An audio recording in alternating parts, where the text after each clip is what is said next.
get started. We again, as usual, have a lot to get through.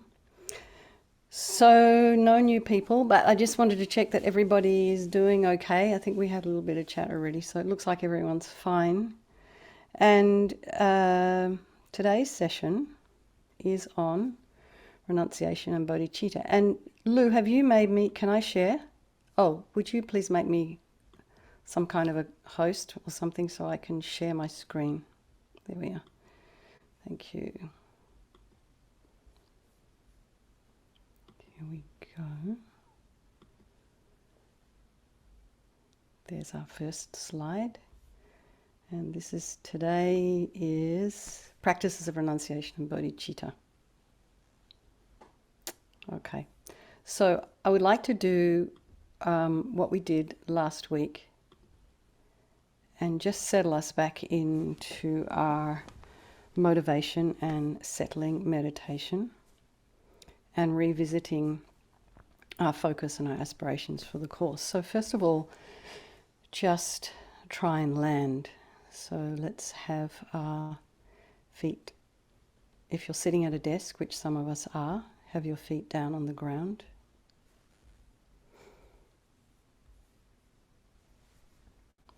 Slightly raised. And in a parallel position. And if you are sitting on in the regular cross-legged position, you can have your knees slightly, you can have them supported by a couple of cushions. Also, I would recommend to raise your sits bones between 2 and 4 inches. I mean, you can have it higher if you wish, but it really does help if you've got tight hips and knees. Welcome, Elizabeth. Hands are in the Meditation Mudra, right hand nestled in the left with the thumbs touching. And the shoulders align with the hips. And let's just imagine our spine is a string of pearls of light, stretching from the base all the way up through the crown of the head and beyond. You can imagine somebody's above you or behind you very gently lengthening your spine. So what you're doing is you want to coax those tiny muscles along the back. I think they're called the erector spinae, perhaps. I should look that up. You're coaxing them to lengthen and loosen. And the head is slightly tipped forward. The eyes are down, looking along the length of the nose. And the tip of the tongue is on the roof of the mouth. And just relax the jaw.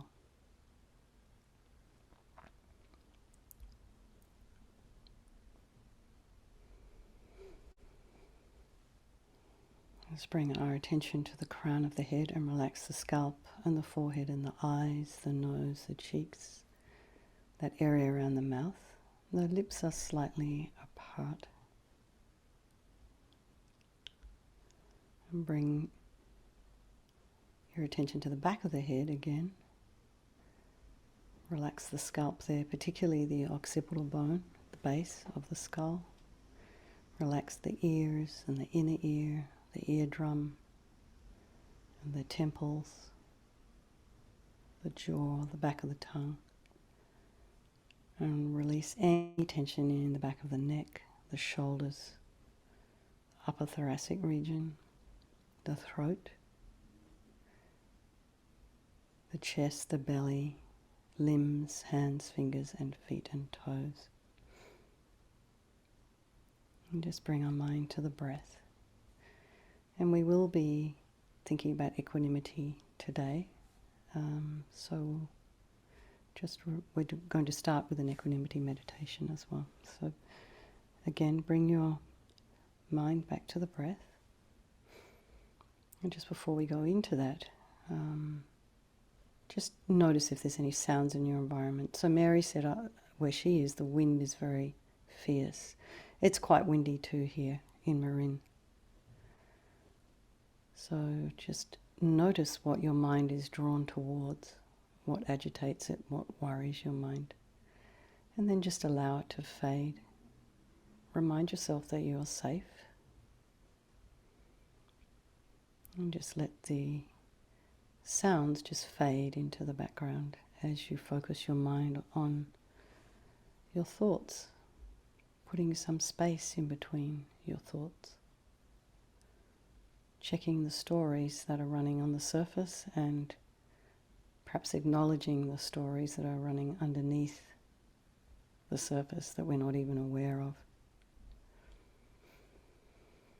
And so what Mingyur Rinpoche has advised, I really love this, is to think of your mind as a river of mental moments and just sit on the bank and watch it with detachment, with interest, with curiosity. But on the bank, because while you're on the bank, you're free from the river.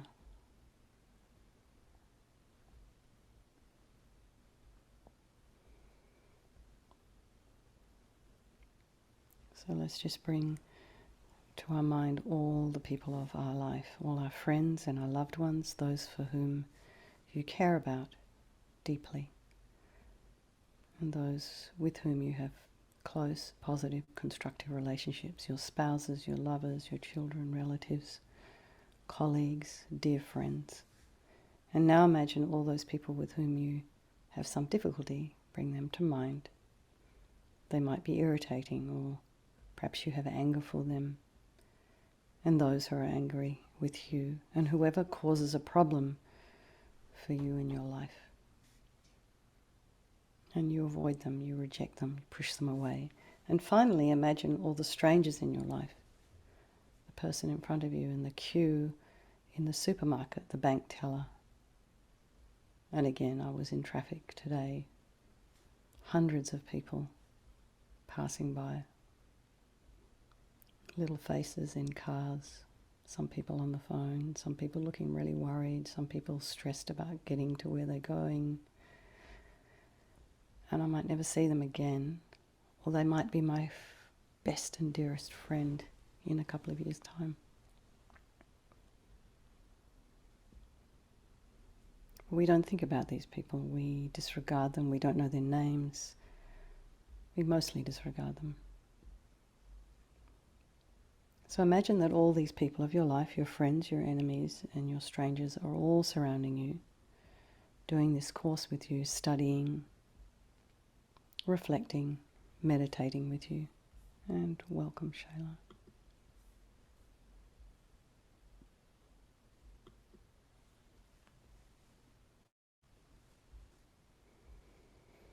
And reflect again on what brought you to this course. Why did you come? What did you want to do?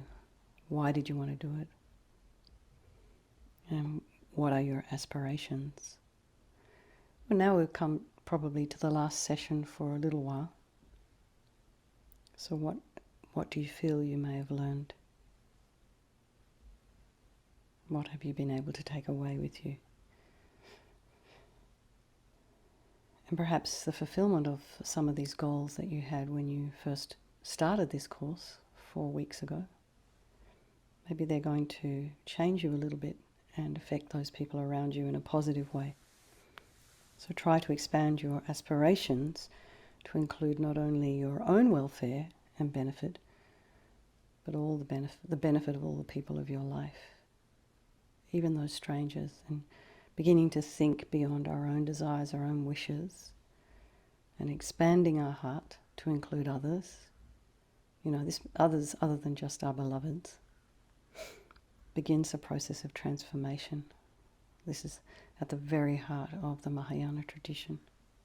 So decide, make a strong determination to get the most benefit from this course, so you can achieve your spiritual goals for yourself and for all the people of your life.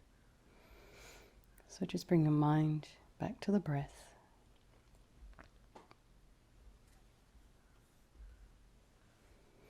And we'll just do our 9-round breathing. So just to remind everyone, when you're breathing in, you can do nice steady breaths. You can count to 4, it's kind of a good number. And start by breathing in through the right nostril, blissful, radiant white light, pausing at the top of the breath. Then breathing out through the left, all your unhealthy desire and attachment and grasping and neediness. You can breathe that out as thick black yucky smoke. Do that 3 times. Then breathe in through the left. Blissful radiant white light. Pausing at the top of the breath. And breathe out through the right nostril all your anger.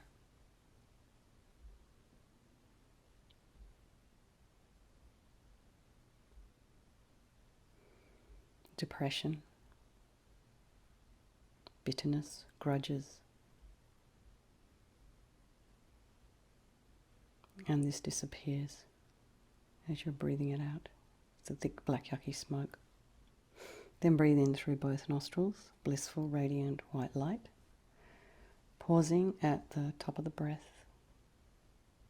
And breathe out all your ignorance energy. This is not knowing the way things truly exist. This is what it really means. But it also, if you haven't studied emptiness, you have no idea what that means, you can just think about the ignorance of not knowing things or misunderstanding things or, misinterpreting things. Things appearing differently to you than they really maybe are. And hello, Jennifer.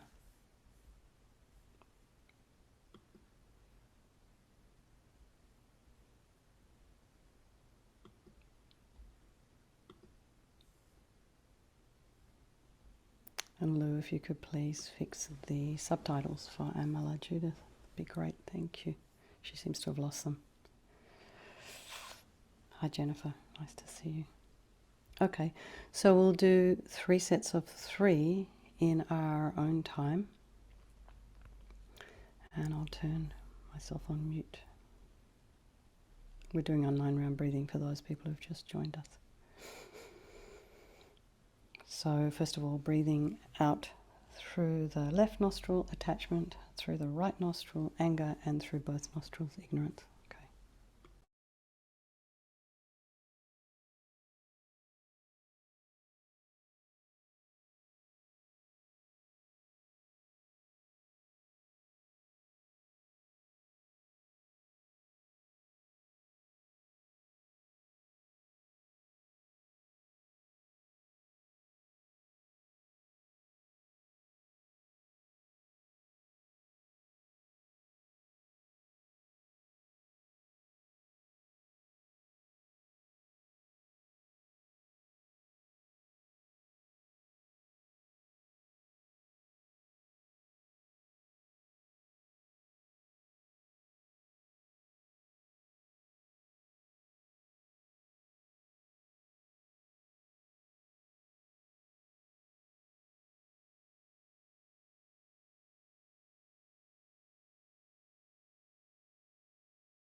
You're muted.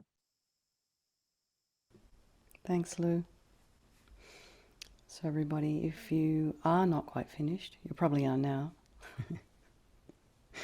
just bring your mind back to the breath and just feel, just notice, are you feeling any different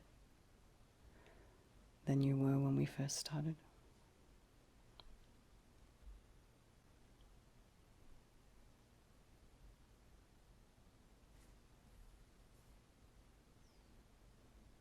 So now we'll start our Shakomini Buddha meditation.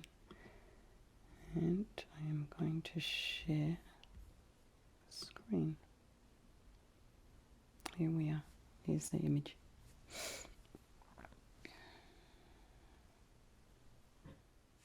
Okay, so just settle back into your meditation posture. I'll just do a little refuge prayer. I go for refuge until I'm enlightened to the Buddha, the Dharma, and the Supreme Assembly. By my practice of giving and other perfections, may I become a Buddha to benefit all sentient beings. I go for refuge until I am enlightened to the Buddha, the Dharma, and the Supreme Assembly. By my practice of giving and other perfections, may I become a Buddha to benefit all sentient beings. So generate love and compassion by again reflecting briefly on the predicament of all the beings in your life, all the people of your life, and their wish to experience happiness, their inability to obtain it, and their wish to avoid suffering, and they're constantly encountering it. And think, in order to help all beings and lead them to the perfect peace and happiness of enlightenment, I myself must attain enlightenment. And so for this purpose, I shall practice this meditation. So this image you have before you is a tanka painting, but what you can do is just imagine it's actually light radiating like a hologram in front of you, transparent, intangible, and it's about the level of your forehead, between 6 and 8 feet away. So first we start with a throne, a large golden throne, and it's good to make this image large in your mind. It's just easier to visualize. And it's adorned with jewels and supported at each of its 4 corners by a pair of snow lions. And these animals in reality are manifestations of bodhisattvas, and they have white fur and a green mane and tail. And they're also made of light. And on the flat surface of the throne is a seat consisting of a large open lotus and 2 radiant discs representing the sun and the moon. And they're one on top of the other. And these 3 objects symbolize the 3 principal realizations of the path to enlightenment. The lotus, renunciation, which we looked at a little bit last week and we'll look up again today. The sun, emptiness, and the moon, bodhicitta. We're also looking at that today. So seated upon this is the Buddha who has attained these realizations and is the embodiment of all enlightened beings. His body is of golden light and he wears the saffron robes of a monk. And these robes don't actually touch his body but are separated from it by about an inch. And he's seated in the full vajra or full lotus posture with 1 foot over the opposite thigh. And the palm of his right hand rests on his right knee and the fingers are touching the moon cushion, signifying his great control. His left hand rests in his lap in the meditation pose, holding a bowl filled with the nectar.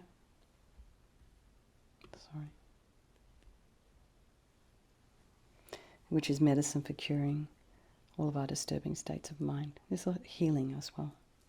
The Buddha's face is very beautiful. His smiling, compassionate gaze is directed at you and simultaneously towards all other living beings. So however it is you've turned up this evening or this morning, wherever you are, it's totally fine. Whatever it is that's in your mind, that's bothering you, that maybe you've done today, maybe you're a bit distracted, it's all good. It's fine. So he has no judgmental thoughts towards you. He's just really happy to see you. He has no critical thoughts. And he's looking at you and all the sentient beings of your life in the same way. His eyes are long and narrow, his lips are cherry red, and the lobes of his ears are long. His hair is blue-black, and each hair is individually curled to the right. Every feature of his appearance represents an attribute of his omniscient mind. So rays of light emanate from every pore of Buddha's pure body and reach every corner of the universe.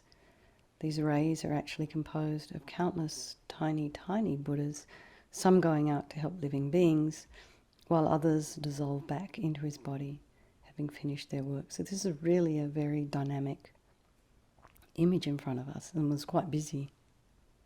So try and get a sense of the living presence of the Buddha.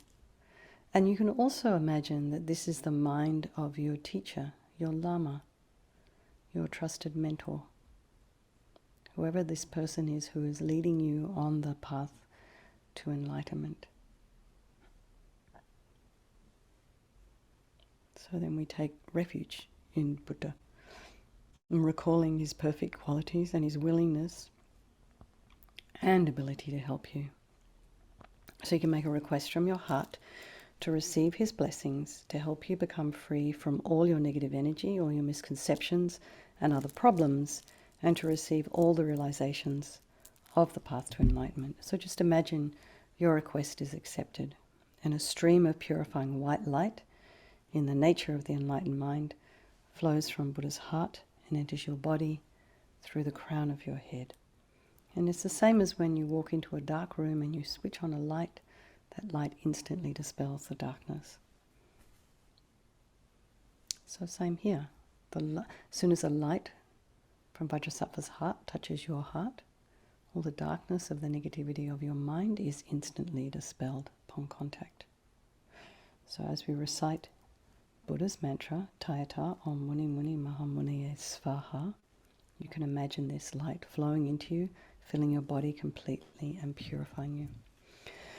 Om Tayata Om Muni Muni Maha Muniye Svaha.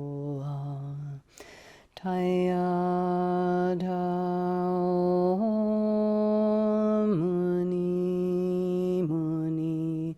Mamunaye Soha. Tayada Muni Muni Mamunaye Soha. So really get a sense that all your negative energy and your problems, your subtle obscurations have been completely purified, and your body feels blissful and light. And we'll just concentrate on this for about a minute.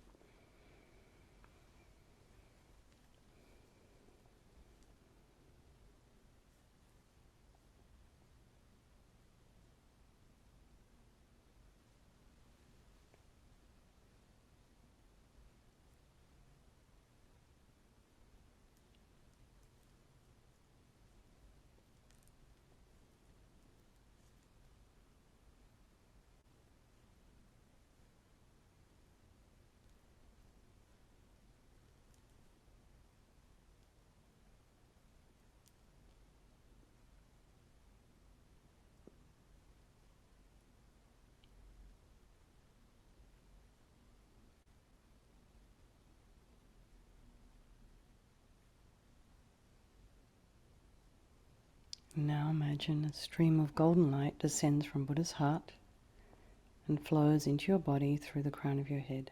And the essence of this light is the excellent qualities of his pure body, speech and mind. So just to remind everyone, he can transform his body into different forms, animate and inanimate, in order to help living beings according to their individual needs and their particular states of mind. And with his speech, he he can communicate different aspects of the Dharma simultaneously to beings of various levels of development and be understood by them in their respective languages. And his omniscient mind sees very clearly every atom of existence, past, present and future, and knows the thoughts of every living being. So this is just an unbelievable awareness. It's possible to achieve it. And you may know or have had contact with perhaps a lama or a highly realized teacher who just did things or knew things that were maybe inexplicable. So this is a development of this kind of awareness. And these infinite good qualities flow into every part of your body.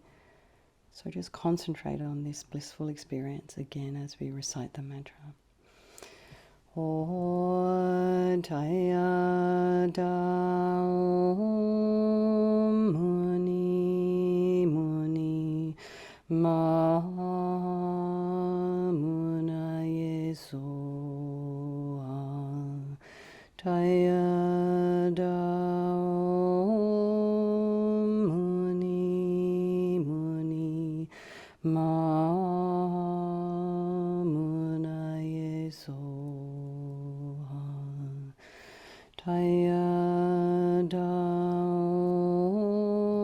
Om Muni Muni Ma Munaye Soha.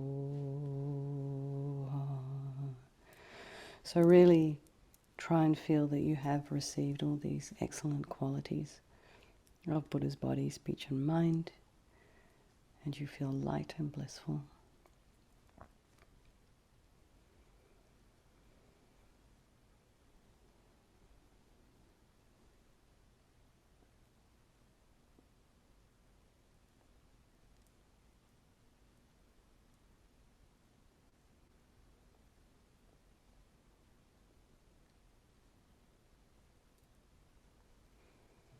So now imagine the 8 snow lions absorb into the throne into the lotus, and the lotus into the sun and the moon, and they in turn absorb into the Buddha, who now comes to the space above your head, melts into light, and dissolves into your body, and your ordinary sense of I, unworthy and burdened with faults, and all your other wrong conceptions disappear completely.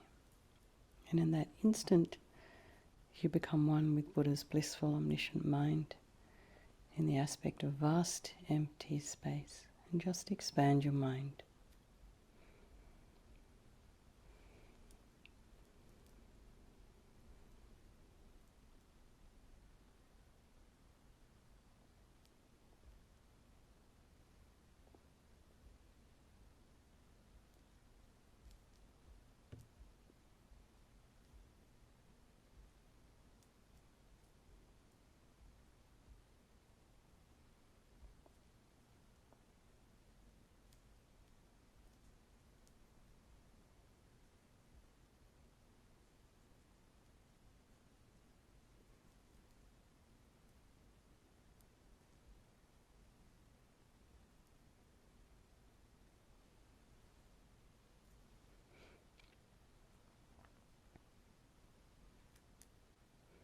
Now imagine that from this empty place there appear in the place where you're sitting the throne, the lotus, the sun and the moon, and upon these yourself as the Buddha. And everything is in the nature of light exactly as you had visualized in front of you earlier. And really try and feel you are the Buddha. You have this unbelievable, enlightened, inspired mind. And try and identify this wisdom and compassion rather than this sort of incorrect self-view that we have about ourselves. So now imagine surrounding you in every direction and filling all of space are living beings, and generate love and compassion for them by again recalling that they too want to achieve happiness and peace of mind and freedom from all problems. And now you're enlightened you can help them. So at your heart are a lotus and a moon, and standing upright around the circumference of the moon, reading clockwise, are the syllables of the mantra, Tayata Om Muni Muni Maha Munaye Svaha. And imagine that rays of light, actually your wisdom and your compassion, emanate from every letter and spread in all directions. And they reach the countless sentient beings surrounding you and completely purify them and fill them with inspiration and strength as you recite the mantra. Om Tayata Om Muni Muni Ma Munaye Soha Tayata Om Muni Muni Ma Munaye Soha Tayata Om Muni Muni Ma Munaye Soha. So now just imagine you've lent all sentient beings to enlightenment, thus fulfilling my intention for doing this meditation. And now imagine everyone surrounding you is in the form of Buddha and experiencing complete bliss, wisdom, inspiration, love, kindness, compassion, willingness to help.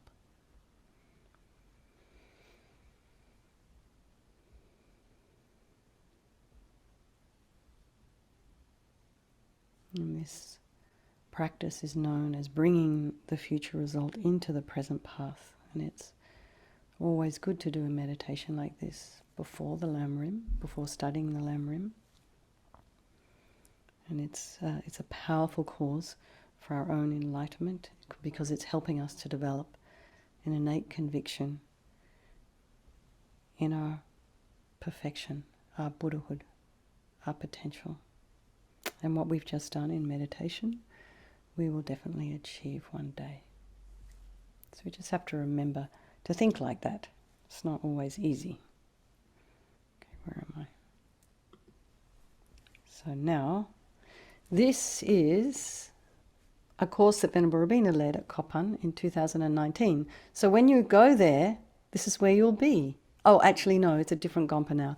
But this is the Lama Tsongkhapa statue in the Kopan Gompa, and I think last week I showed you a closer up photo. So what we're doing now, and I'm going to stop sharing this, is we are going to recite a little bit of Lama Tsongkhapa's Foundation of All Good Qualities prayer.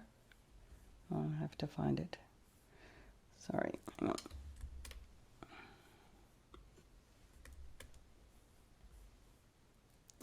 Sorry, here we go. Where's it gone?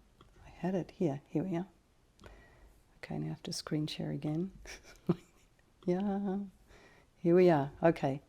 So what we'll do is we'll just recite a few verses of this, and you will recognize some of the topics that we've gone through. And I think I told you last week that when Lama Tsongkhapa when he was in Tibet, he got to a certain point where Manjushri, who had been teaching him, came to him and he said, you know, these people you're teaching, they're not really getting very far, and I think you can be of more benefit if you go into retreat. So of course, Lama Tsongkhapa then had to sort of have a replacement teacher. So what he did with his students was he said, look, here's the lamrim. This can be your replacement teacher. I'm going into retreat. So anyway, I think he wrote this little prayer for his students. So the first verse is, the foundation of all good qualities is the kind and perfect pure Guru. Correct devotion to him is the root of the path. By clearly seeing this and applying great effort, please bless me to rely upon him with great respect. So when Lama Atisha wrote the lamrim, I think he started at Precious Human Rebirth. And it was Lama Tsongkhapa that introduced the idea of the Guru first. And then also Lama Zopa Rinpoche introduced this idea of us needing to think about the mind before we even get to the thinking about the guru. So then we go on to precious human rebirth. So we looked at that a little bit last week. Understanding that the precious freedom of this rebirth is found only once, is difficult to find again, and is greatly meaningful. Please bless me to generate the mind that unceasingly day and night takes this essence. Then, life is as impermanent as a water bubble. Remember how quickly it decays and death comes. After death, just like a shadow follows the body, the results of black and white karma follow. So we looked at all this last week: impermanence, death, karma, and refuge. Finding firm and definite conviction in this, please bless me always to be careful to abandon even the slightest negative action and accomplish all virtuous deeds. Well, he's talking about morality here. Seeking samsaric pleasures is the door to all suffering. They are uncertain and cannot be relied upon. Recognizing these shortcomings, please bless me to generate the strong wish for the bliss of liberation. Led by this pure thought, mindfulness, alertness, and great caution arise. The root of the teachings is keeping the Pradamoksha vows. Please bless me to accomplish this essential practice. So we looked at that a bit last week as well. Just as I have fallen into the sea of samsara, so have all mother migratory beings. Please bless me to see this, train in supreme bodhicitta, and bear the responsibility of freeing transmigratory beings. Even if I develop only bodhicitta, but I don't practice the 3 types of morality, I will not achieve enlightenment. With my clear recognition of this, please bless me to practice the bodhisattva vows with great energy. And we'll be looking at this later today, particularly this thing of this 3 types of morality. And I'm just going to turn my emails off because it seems they're dinging. There we go. All right, so let's get back. I have to stop share this. Sorry, and then I have to screen share this. All right, here we are back again. All righty. So this is Lama Song Kappa.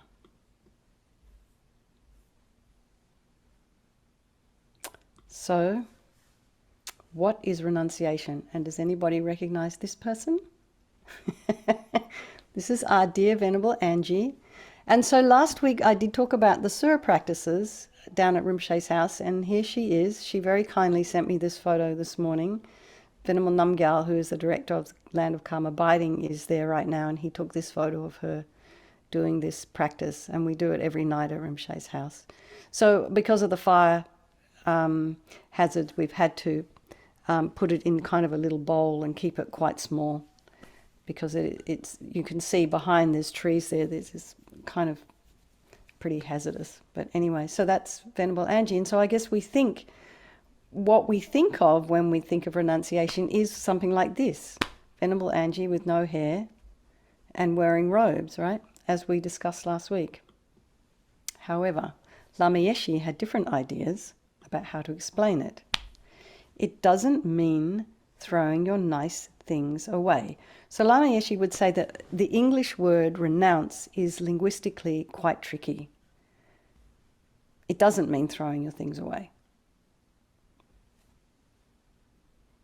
And we'll get into this. Renunciation of samsara does not mean you throw samsara away. Well, you don't throw samsara away because your nose and your body are also part of samsara, so you can't throw them away, can you? So what he's saying is renunciation means less craving. It means being more reasonable instead of putting too much psychological pressure on yourself and becoming crazy. And we are unhappy because we have extreme craving for sense objects, and we grasp at things, and we are looking to solve our problems on the outside. And we're not really looking in the right place. The right place is our own ego grasping. That's where our problems are. And all we have to do is loosen that tightness that we have, this grasping at things. So Lama Yeshe would say we need to have less grasping at sense pleasures, because most of the time our craving for worldly pleasure doesn't give us satisfaction. It just leads to more dissatisfaction and to psychologically more crazy behavior. And I think you can all see it in the news every day. There's all kinds of people doing crazy things based on grasping and attachment and ideas that they think are correct. So Lamyeshi would say, if you have the wisdom and to handle objects of the five senses perfectly and not go crazy, and I guess he's talking about drugs and alcohol including here, and so they don't bring negative reactions, he thinks it's okay to kind of engage with them. And he thinks also too that as human beings we should be able to kind of judge for ourselves how far we can go into these kind of experience of sense pleasure. And he would also mean something like how much we eat or watching too much television or this kind of thing, without getting mixed up or confused. So we need to be able to judge for ourselves. We need to know what our own limits are. And so for example, some people can't take alcohol. Some people's nervous systems can't manage it. Like, I had this friend in Australia who I was studying with. She was from Singapore. I was a layperson then. I went round to her place for dinner, and I took a light beer, hardly had any alcohol in it at all, and she was drunk after about 10 minutes. And I felt terrible because but I didn't realize that she was quite sensitive to alcohol. And also in Australia, the native Aboriginals, the indigenous people, are also quite sensitive to alcohol and can get drunk quite quickly. They're also sensitive to all kinds of different foods and sugar. So many of them have diabetes. So it's kind of interesting. You just have to know what works for you, what doesn't. So here we next slide. Why monks and nuns can't drink wine. So it's not because wine is bad or grapes are bad. Grapes and vines are quite beautiful, actually. The colour of the red wine is quite beautiful. But because we're all ordinary beginners on the path to liberation, we can easily get caught up in the negative energy of drinking wine. And that's the reason, not because wine itself is bad. And so this is a good example of renunciation. It's just steering clear of something that we know we perhaps might get caught up in and maybe can't really control. And from that you can see that Buddha's renunciation is psychological. Of course you see, they engage in these ascetic practices, but, the Indians did in the times gone by. And a part of the reason of that is to physically remove themselves from any kind of sort of idea that they might like to go and kind of get a little bit too much to eat or a little bit too much to drink. So that I think for some of those earlier practitioners, they maybe went completely the wrong direction. And this is what Buddha found out too when he decided he needed to go the middle way. But it's not all physical. And so what Lamyeshi would say here is that it being psychological, we're releasing this grasping attitude and getting caught up in all these kind of small pleasures, wasting our life on Netflix or TikTok. Do you know how much time you can waste on TikTok? It's insane how fast an hour goes by when you're watching TikTok. It just blows my mind every single time. I'm like, I'll just watch a couple of videos, and then before I know what, half an hour later, I'm going, what's the next one? What's the next one? What's the next one? It's just, anyway, I feel like if you get TikTok, you're just going to it'll steal your life. And in the West, we want to have the biggest and the best of everything. And we need to kind of think about, Buddha would say, we need to kind of abandon this and start spending more time doing things that are meaningful to us in our life, whatever that is for you, but it probably isn't TikTok. And so whoever is seeking enlightenment needs renunciation of samsara. So it's not just the business of monks and nuns, renunciation. It's for everyone who wants to follow a spiritual path. We need to start attacking somehow our attachment. And the opposite of renunciation, this is this extreme mind we have most of the time, the grasping, the craving mind that gives us an overestimated projection of objects that has nothing to do with reality. And I really love this story about how diamonds became so famous. I don't know if anyone knows this, right? But in the 30s, there was a company in America, I think they were a diamond company, called De Beers. And they marketed very cleverly the diamond as the one and only engagement ring that people need to have. It's absolute rubbish. And they marketed it as, I mean, they were completely molding the public's perception, and they were extremely good at it. And so they kind of forced onto everybody this idea that diamonds are forever. And it's totally untrue, because diamonds can be shattered, they can be discolored, they can be chipped, and they can be incinerated into ash. So there's nothing about forever about diamonds. And it was just kind of such a farce to me. I always think it's so funny, you know. And if you ever tried to sell a family heirloom, a diamond or something, it's almost impossible to get the same price for it, unless it's a very kind of big or famous kind of diamond. So I just find that story just really amazing. So attachment, here we are. Lama Yeshe says he could talk about attachment forever. So attachment, as you've probably all heard Venerable Robina say, is a honey-covered razor blade. It looks nice. It's going to cut you. And the inner thief who steals your happiness, I love that. So all our problems, according to Lama Zopa Rinpoche, come from the self-cherishing thought of attachment.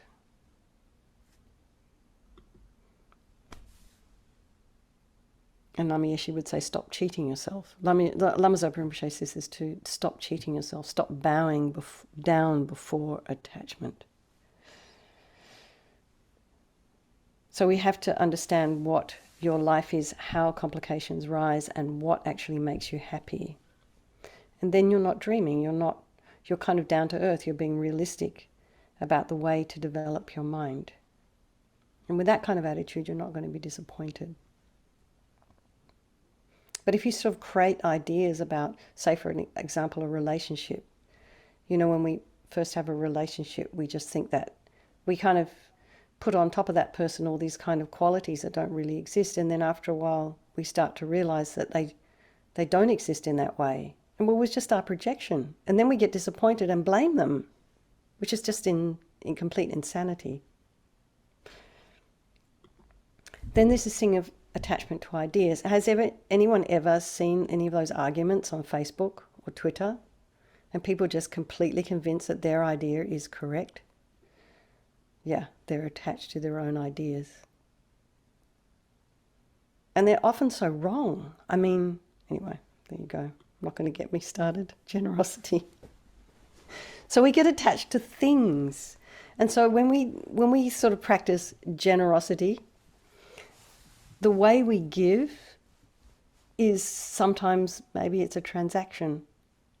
And you know, Lama Zopa Rinpoche is like classic example. You know, you could give Lama Zopa Rinpoche a very special watch. And you give it to him and you think he's going to wear it and cherish it forever. And then what you'll notice is the person behind you is offered it as a gift. And you may have spent $10,000 on that watch and spent ages and ages saving up for it and then choosing it, and then Rinpoche will give it away.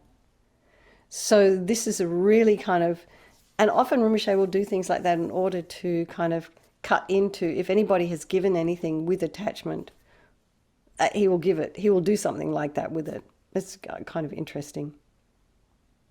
There's also different kinds of generosity. You know, I don't know if anyone has heard the story about the Prince Mahasattva giving his body to the tigress who was starving.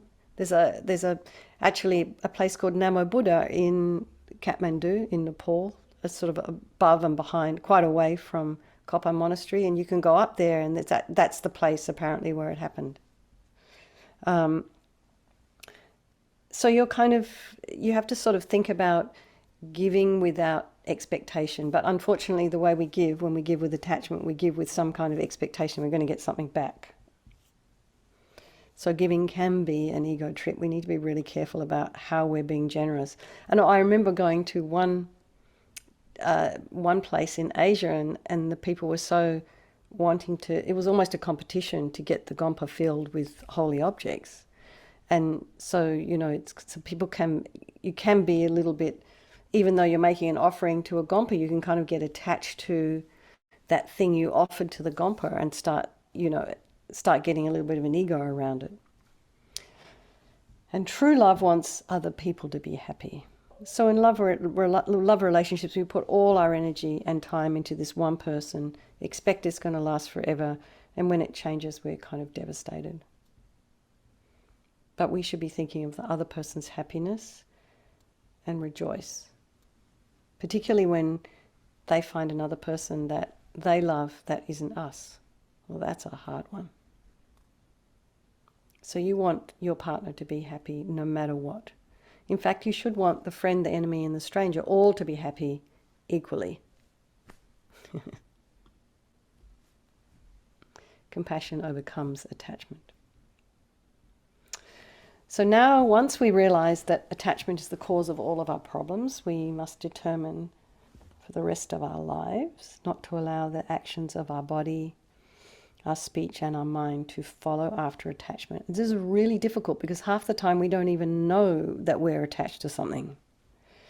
So we can start by thinking, may you be free from suffering, may you be happy, and we try to concern ourselves with other people's pleasure rather than our own. But we don't want to become all codependent about it because that's equally attached.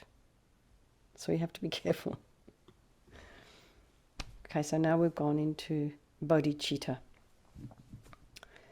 So what we're looking at here is developing bodhicitta. And there's a series of techniques known as exchanging self for others. This is known to be one of the most powerful. And Lama Atisha received these instructions of exchanging self with others from his guru Sir Lingpa in Indonesia. And apparently there's all these kind of stories about how he got there in a boat and sea monsters and things like that. But anyway, he was, after Lama Atisha received these teachings, he was told to keep it secret because they were considered far beyond the capacity of most ordinary people. So another way of developing bodhicitta comes from Lama Tsongkhapa, combines the techniques taught in exchanging self with others and those of the sevenfold cause and effect instruction, making 11 together. And we'll go through those now. And I have to tell you, it's taken me years to figure out what's what and which is which. And so don't be surprised if it all sounds a little bit too much. But anyway, first is equanimity. So, we've been doing this in all the meditations, our friend, our enemy, and our stranger. We've been thinking about it. And it's the very basis. You can't really move forward until you started to even perhaps give this a little bit of thought and attention. So you can do it every day. You can, as you're in the traffic, you can think about those people passing you, the stranger. You can think about that person that you don't like very much, and you can think about your loved ones. And you can think about this idea of, oh, I wonder if I could think about all of them equally. And it doesn't, like I've been saying, it doesn't mean you have to invite that enemy home for dinner. It's just what you do with that person in your mind. The next is seeing that all sentient beings have been my mother. Now, you hear the lamas kind of saying, oh, some people in the West have told me that they have difficulty with their mother, so this one is difficult. So what they suggest you do is, if your relationship has been good with your father, your stepfather, your older cousin, think of them instead. But the way they sort of say it is, all sentient beings have been my mother. We've been connected to countless sentient beings countless times throughout our lives.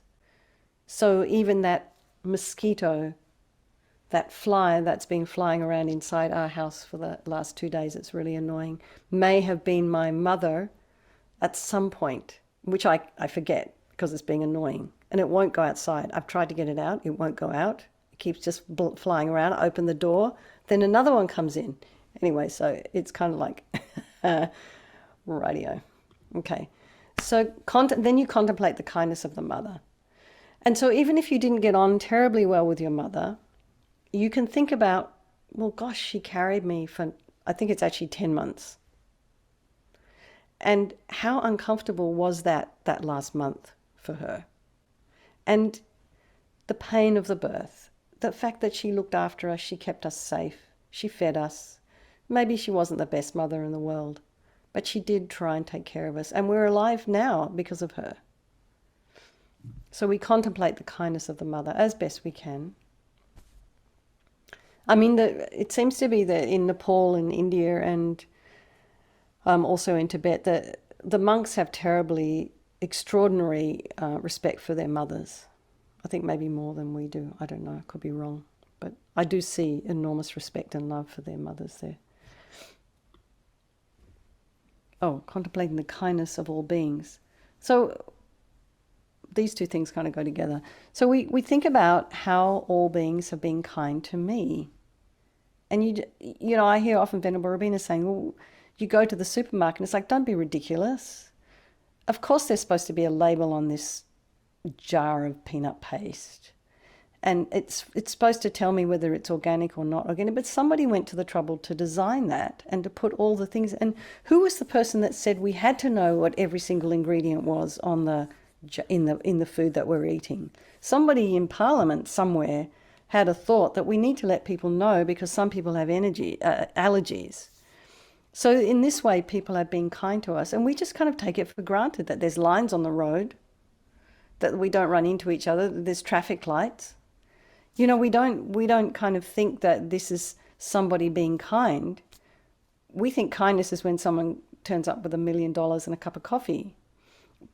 We don't think that people who are actually doing their job are being kind. But we have to start thinking about, oh, how kind is that man who is trimming that tree so it doesn't fall on me when it's windy? And then we start thinking about repaying their kindness. So the way to think about it is, I have no choice. Without their kindness, I wouldn't be able to live. So without the kindness of the man that drives the truck from a little bit further south from here with my fresh vegetables, I wouldn't have any fresh vegetables to eat. And I did notice, you know, when you know, here in this particular part of California, we have excellent fresh produce. And I know it's not the same in other parts of the country. You know, when people come over from the East Coast, they're like, oh, just, gee, I haven't seen vegetables look like this. You know, because, and then in there's a shop down the road here called Good Earth. And they actually even tell you on the sign how many miles away this vegetable was grown. So sometimes it's local, sometimes it's 300 miles, sometimes it's 100 miles. So you can choose to buy your broccoli that was kind of locally grown or that was grown 300 miles away. And then the people who are environmentally conscious would probably choose the one that's grown closer to us here. So that's very kind. Somebody, and then when I was talking to somebody there's kind of like a health section where you can buy vitamins and stuff. And there's this one woman, and she goes through, in deodorant, she goes through the list of every single ingredient that's in every single product that they buy. So she knows what's in it is completely clean and doesn't have, you know, aluminium or anything that's going to harm the customers. So, I mean, that's extraordinarily kind. I just think, wow, that she can be bothered to do that. That's amazing. So, I mean, we think, oh, but she's just doing her job. But she's not. She's going above and beyond as far as I'm concerned. And then we think about repaying their kindness. And we think about repaying the kindness of someone who's given us something, right? But we have to develop this attitude in our mind. I have no choice. Without their kindness, I would not be able to live. So I'm coming back to that again. Okay, next slide.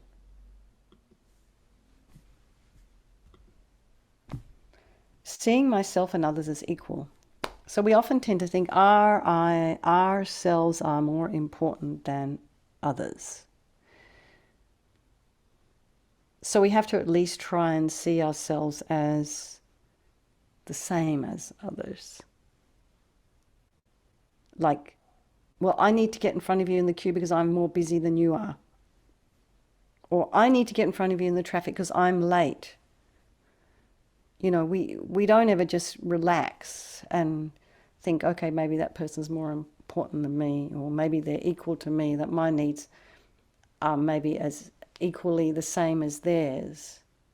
So this is just we're still at the baby steps here. The next is thinking about the disadvantage of cherishing myself more than others. So the main problem here is our self-cherishing, self-grasping mind. So all my problems with people, my personal relationships, etc., are from putting myself first. So just think about it. Think about a problem that you've had with someone recently. How did it come about? And even in a situation where I feel like a victim, then the teachings would suggest you have to really consider that perhaps due to my past karma towards that person, which I probably generated out of my behavior that was negative, I probably generated it out of self-cherishing. And then it comes to the advantages of cherishing others more than myself. So they say everything good in my life comes from putting other people first. My past generosity, the money I have now. People like me because I was kind in the past. People trust me because I've spoken the truth in the past. So if putting people first is what will make me happy, then it seems illogical not to do that. So His Holiness says, if you're going to be selfish, be wisely selfish. Cherish others.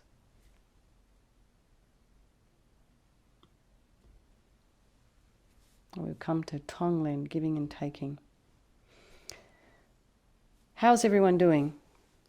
Does anyone have any questions? Everyone's good? Okay.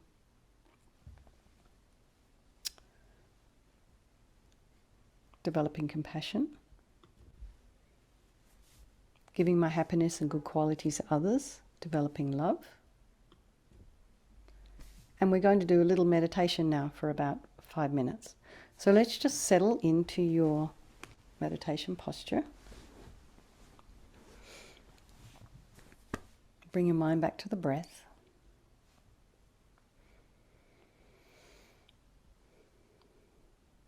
And you've gone downtown to your local shops.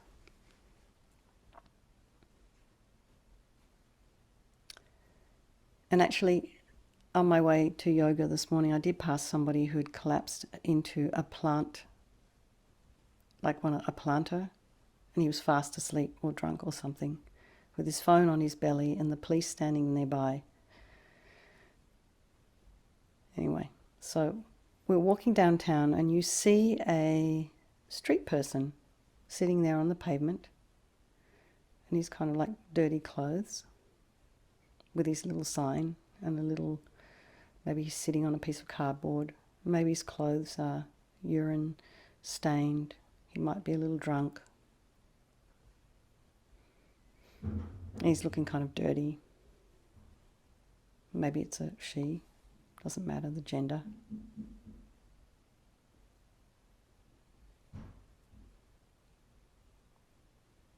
So you see this person. And what do we normally think when we see a person like this, so dirty and stuff on the street? We want to avoid them, don't we? We kind of move away. But just think in your mind, you want to take upon their suffering. And you want to give them your good qualities. So just imagine you give this person keys to your car. Maybe you have a nice new car. You give them your wallet, your credit cards, the key to your house, key to your life basically. And then you give them you exchange your clothes with them. So you put on all their clothes, their dirty, smelly clothes, and you give them your nice, clean clothes. So just imagine you change places with them, and you sit down on the street, on the cardboard, in the smelly urine clothes, with the little dollar in front of you and your little plastic pot. And the street person walks off with your nice designer clothes and your nice watch and your credit cards and your car and drives off into your life. Now, how does that feel? What does it touch in you? You're just imagining this, we're not actually doing it. And just relax.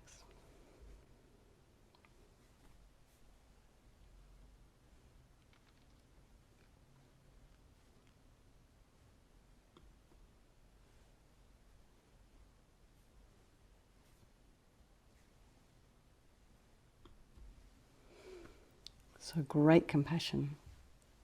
Great compassion says, it's my job to take away the suffering of others. And if not me, then who else is going to do it? And thinking this way will eventually lead to the profound attitude of bodhicitta.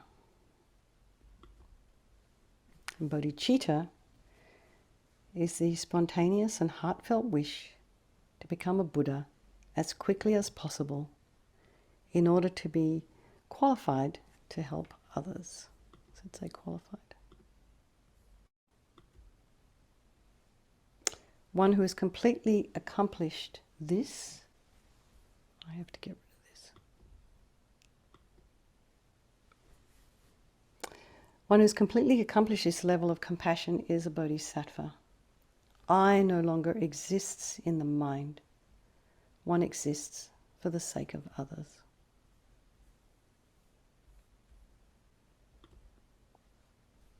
So now we're going to look at the 6 perfections. Have you all heard about the 6 perfections? Just a little bit, right? So you're probably familiar with them. Okay. First is generosity. They say they're in order of difficulty. So they say this is the easiest one. But some of us even find that difficult, being generous. It's also known as giving fearlessness. Like you can be rescuing a bee from a pond or something, from imminent danger, or liberating someone from prison. Giving advice. We love to give advice. We think our opinions are so important.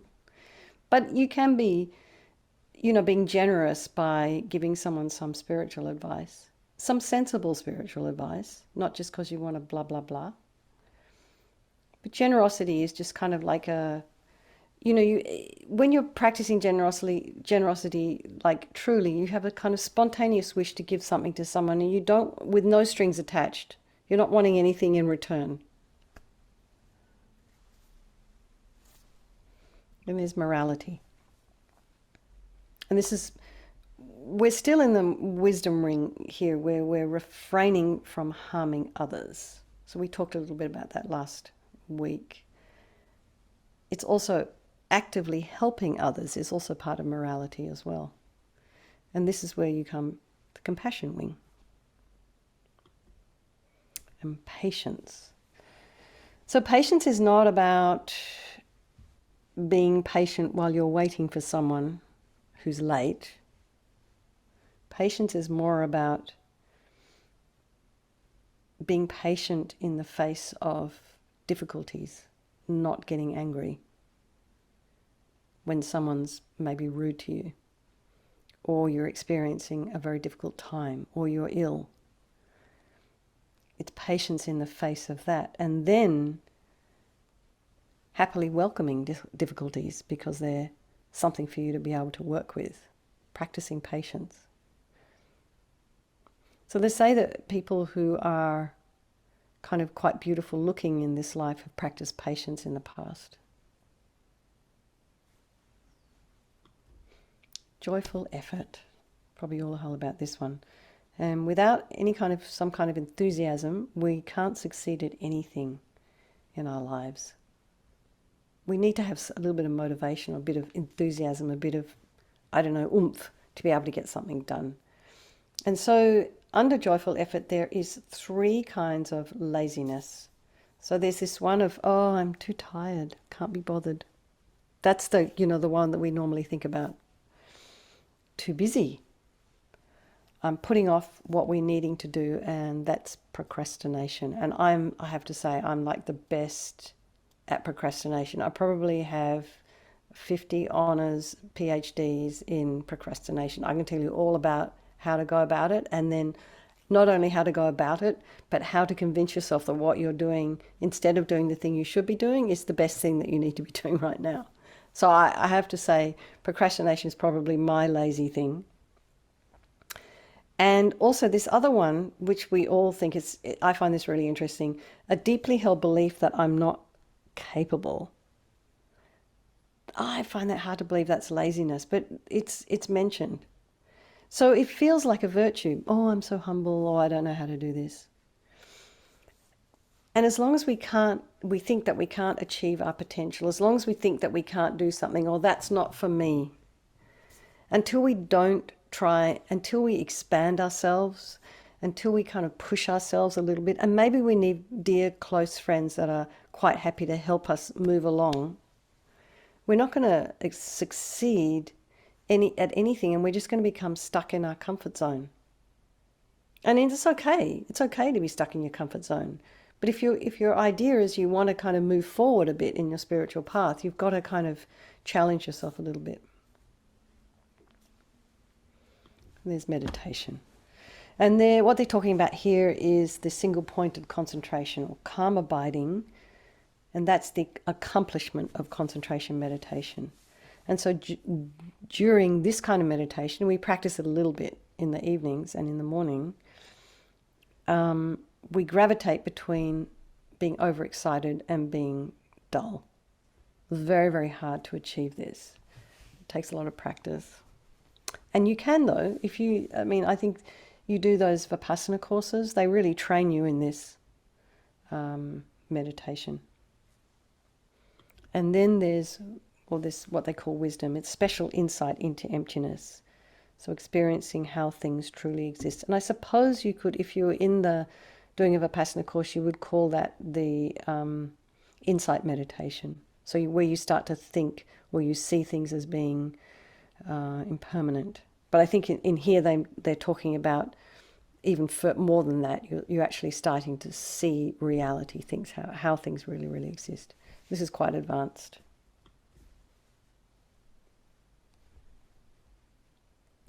So has anyone taken that? You don't have to say, but you can just nod. If anyone understands about the Bodhisattva vows, has heard about them, or has taken them, been taught about them, you have. Okay, good. So we're not going into any great depth because there's no time, but so the thing about the Bodhisattva vows is they remind us to move away from self-cherishing and towards cherishing others. So if you actually read them, read the vows, and then you can, if you read any commentaries on the vows, about the secondary vows, it's really it's quite interesting. Yeah. And they're usually taken after refuge and lay vows in a special ceremony with a qualified teacher. So you don't take this from just anyone. So Lamsa Rinpoche will give it. His Holiness the if you ever hear that His Holiness the Dalai Lama is offering them, he's been doing them all through the pandemic. He's been offering them live on Zoom. So when you can check up his websites, it's great to take from him. So with the Bodhisattva vows, we practice the 3 types of morality. So we looked at this a little bit last week, the morality of restraining from wrongdoing, including, and this includes daily purification practice, such as the Vajrasattva practice that we're doing at night. It can also be prostrations, 35 Buddhas. The morality of accumulating merit. So this is really helping others, isn't it? So we're looking at not harming and helping, but you also accumulate merit when you do the things that, Venerable Angie's doing right now at Rinpoche's house, doing all the water bowls and doing all these practices that Rinpoche's asking for.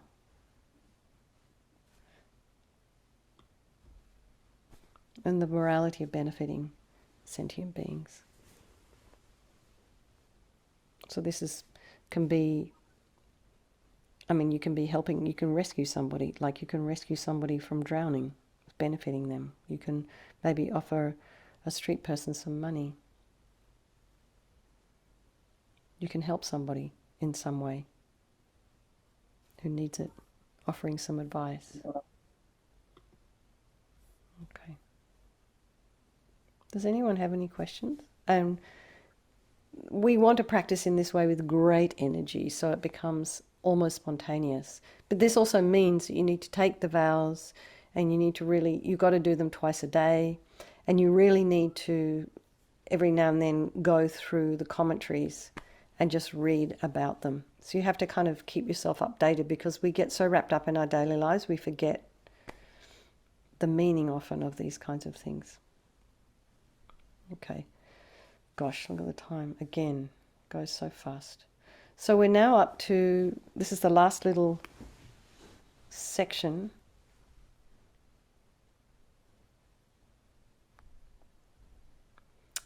This is mind training, Lojong, the 8 verses of thought transformation.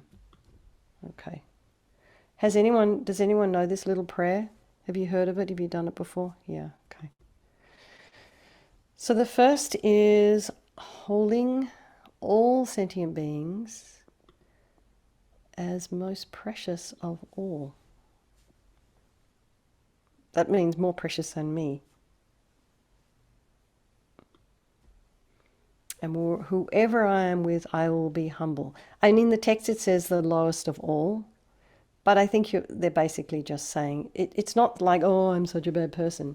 You're just seeing yourself as, we have this idea that we got to be better than everyone else. So you're just seeing yourself as, you're just being humble around people, not threatening. You'll probably find people like you better that way.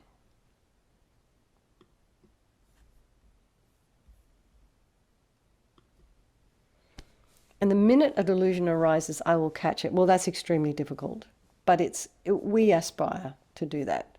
The minute a delusion arises, I will catch it.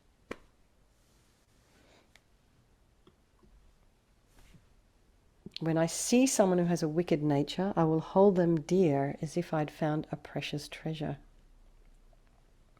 That's kind of hard, isn't it?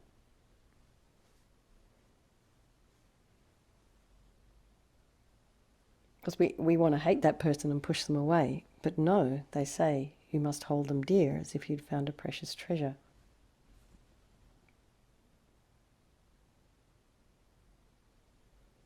I think also they can say as a precious teacher. And you'll always offer the victory to others. That means if you're having an argument with someone and it looks like they're not going to change their mind, even though you think they might be right, you need to just let it go. Just let them be right. It makes it for a much more peaceful life if you don't stand there and argue with people all the time. Just let them have it. And try and be happy about that as well. Don't just kind of walk away and kind of, oh, I give up. It's more about allowing them to have their moment. It's okay. It's probably a lot easier than standing there arguing.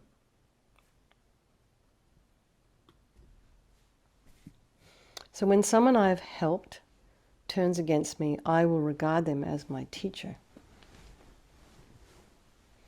In fact, what you can do is put their picture on your altar and bow down to them, do some prostrations. That really hurts the ego.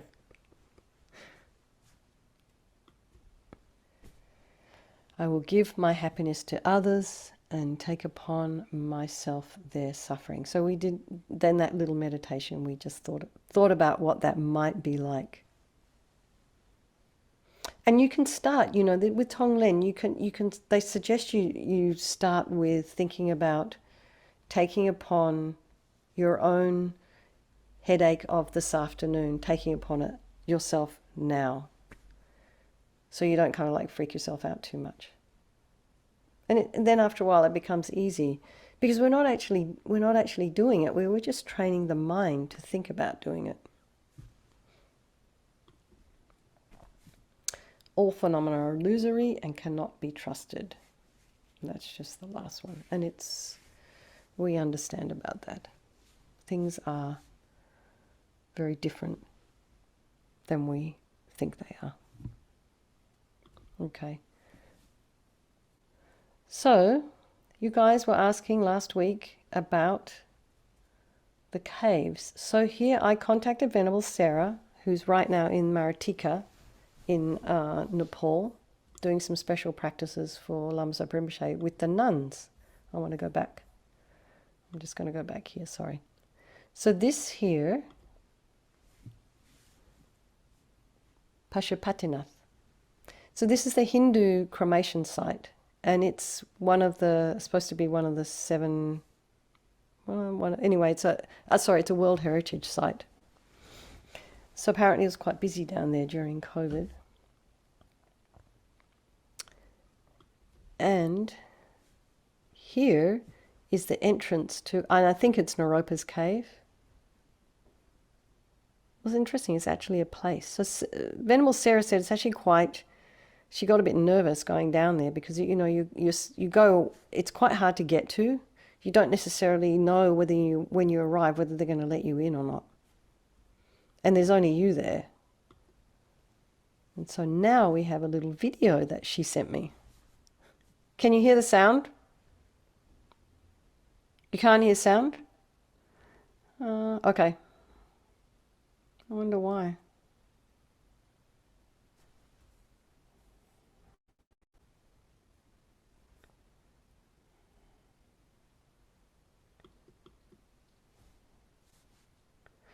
So this is a view from the cave down to the burning ghats.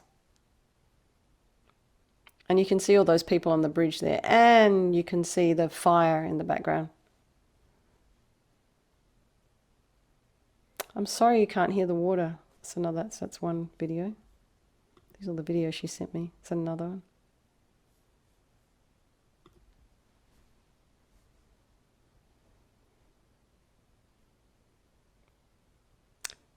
I wonder if anyone knows how I can have you share the sound. No, don't know. Okay. Anyway, this is from our dear Venerable Sarah.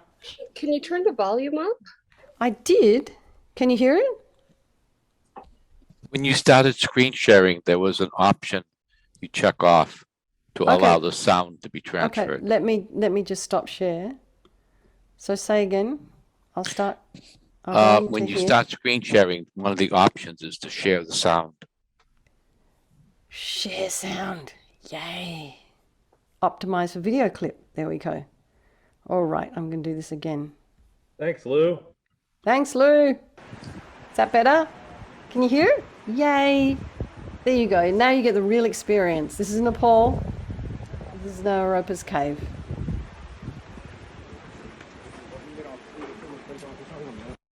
That's just Nepal.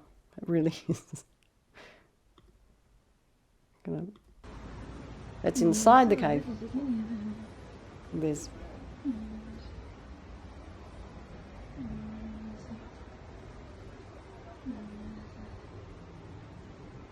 I mean, it's pretty basic, isn't it? There you go. Do you want to hear the other ones, or have you had enough? I think maybe that's enough. And so here is our dear Venerable Sarah. There she is at Maratika looking for all the world like Naropa. And here's another photo of her. There she is. So she's the photographer. There you go. There's our Venerable Sarah. Okay, we're at 25 past. I can't believe how fast that went. Gosh. Okay. I think looks like Jennifer had to leave. And turn off the chats. So we're not, oh, where's that gone? I want to say thank you. And then this. We haven't got a date for this. So you know what is happening is Venerable Dondrup asked me in September and October to lead Buddhism 101 and Buddhism in a nutshell. So what I'm proposing to do, and I'm still trying to, I haven't heard back from Steve, but what I would like to do is combine sessions, 4 sessions of Meditation 101 into 3, and then we will have the full Buddhism in a nutshell experience. if anyone wants to come back and do it all over again in October. So I'm thinking that's, unless I'm given an opportunity to do session 5, may I suggest you can get that information from the FPMT website on the online learning. There is Venerable Sarah there. It's just an audio track. You can also read the transcript. That's available as well through the online learning as well, if you're interested. And so that's more about Tantra. It just explains a little bit. Okay. So it's 7:27. Does anybody have any questions? Venerable, I just wanted to say that the next 4 weeks is on the Bodhisattva vows. The next 4 Thursdays is on the Bodhisattva vows led by Geshe Zopa. Fantastic. So we should all come. Fantastic. That's wonderful. And Shayla, what have you posted there? BNJ, what's that? I don't know. I did say thank you. Oh, that's just thank you. Oh, that's Toshi. He has to be on my keyboard right now. Sorry. Okay. So Mary, do you have any concluding prayers? Maybe just Shayla, put yourself on, put your video off. I wanted to say thank you so much for contact. Oh, my pleasure. That is incredible. Thank you so much. Okay. Thank you, Mary. And I wanted also, my friends aren't here, but the people who designed those slides, they actually did a huge amount of work on them. It took quite a lot of time, of their time. So, I mean, they're not here, but it was Stephen Geller and Linda Prochet, they did them for me. So they did a fantastic job. Anyway, it's a bit complicated working out PowerPoint, so I wasn't really able to do it myself. I've never done anything like that before. But I'm going to try to do the next course that way as myself. We'll see how it goes. So everyone, thank you very much. Lots of love. Thanks for your time and your attention, and thanks for hosting. And Mary, do we have anything like a long life prayer, or have you got anything there? Just to conclude. I'm going to ask Lou. Lou, can you help me pull that up? My computer is stalling. And you can take me up. There we go. There's Refuge. Thanks, Elizabeth. I'm glad you enjoyed. My pleasure. Okay. Request the Lam to live long. Dedication prayers. Gewa di nyur dudag lama sangye drub gyurane drowa chikyang malupar Deyi sala gerparshog jangchub semchog rimpoche make panam ke gyurchig kyewa nyampa me paryang Gong ne gong du pelwar shore. Next one. And Tup shu chang jin jam gong Galloway.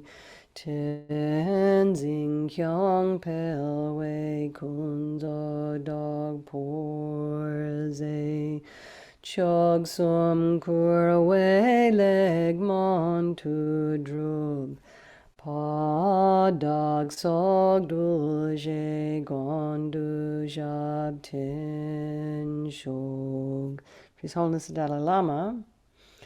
The wish-granting, wish-fulfilling jewel, source of every single benefit and happiness in this world, to the incomparably kind Tenzin Gyatso I beseech, may all your holy wishes be spontaneously fulfilled. And for Lama Yeshe, you are Venerable One, to you whose kindness exceeds out of all the conquerors, for those wanderers in far-off places, especially the West, mindful of your loving concern for us in intentionally descending again into a family of a far distant land, We make this request, O Lama, please, please live long. And for Geshe-Shera, beloved teacher leading your students toward wisdom and compassion, explaining through exacting discernment the steps of the graduated path, you are the unequaled guide. Please live a long and stable life. Okay, there we go. Went so fast. And thank you to my hosts, to Shayla, to Lou, and to Mary. Thank you so very much, all of you.